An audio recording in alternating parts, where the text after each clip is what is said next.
Well, moving on to our next story, for the first time ever, female athletes outnumber men on the U.S. Olympic team. VOA's Carla Babb spoke with On Assignment's Vohra about two of these women, a weightlifter and a judo champion. Let's take a look at their profiles. There are 8 more female Olympians than male Olympians on the U.S. team for the London Games this year, the 40th anniversary of a federal law known as Title IX. The law has helped provide equal opportunities for female athletics. Very fast.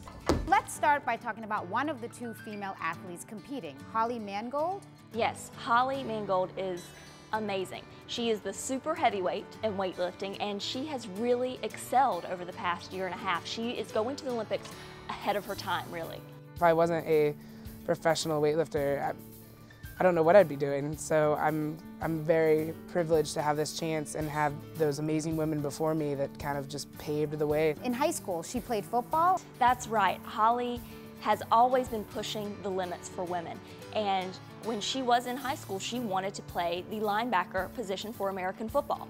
And there had been women before who had played it as kickers, but no one in her state of Ohio had played a position where you tackle and you push with the men, and she did it, and she did it well. That's Mangold in the center. She says that experience pushed her to her current sport. My coach said, well, you're pretty strong for a female. I took it as a compliment. I'm pretty sure it was meant as an insult. And because of that, I decided to go into powerlifting, and then after powerlifting, I went into Olympic weightlifting. Once she got into weightlifting, she told VOA that she was a bit of a party girl, and she didn't really have that focus, that drive that the Olympic athletes need. But she got that push from her friends, and once she did that, she forced herself to stop partying, to wake up early, to train harder, to train longer, and she just blew everyone away this year. The rise has not been easy. At about 160 kilos, Mangold is not exactly your stereotypical Olympian. People will say stuff about my weight and how crazy it is, but you know what? It's me. I've been this size forever. Now let's go to the second girl, KAYLA Harrison, who is already a judo world champion.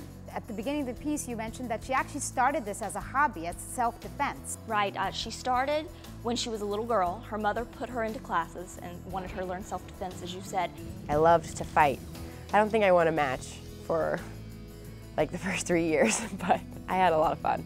And then it just became something that she realized, wow, I'm really good at this. But she didn't realize how good she was until she started working with Jimmy Pedro. And Jimmy Pedro, her coach, was the last male to win a bronze medal for the Olympics back in 2004. And so a lot of people are saying that she, KAYLA, is the best chance that the United States has for a gold medal. You know, I've only had 2 goals my whole life. One is to be world champion and one is to be Olympic champion. So having reached one, to be the best in the world at what you do, there is no greater feeling in life. There is no greater high. This isn't just an Olympics for her. She's not satisfied just to go. She wants gold. I picture it every night. I picture being America's first gold medalist. She challenges herself by training with fellow Olympian Travis Stevens, and she knows that's helped her push her limits. VOA's Kane Faribault and Park Brewer, who actually spoke to these girls, they were given a chance to see these girls in action. Tell me a little bit about that. And they were in Dallas, correct?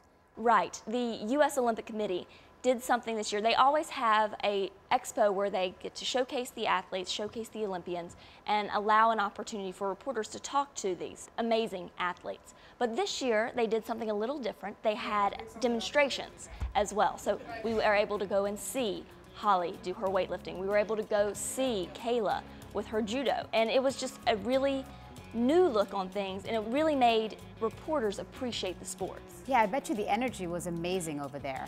Yes, and you're looking at the best in America. Right. So when you're there with all of those athletes, all wanting to represent their country, it's an incredible high. One thing in your piece that grabbed my attention is that KAYLA was sexually abused by her coach. Can you tell me a little bit about that? Yes, she was when she was a young teenager. And like you said, it was by her coach, of all people.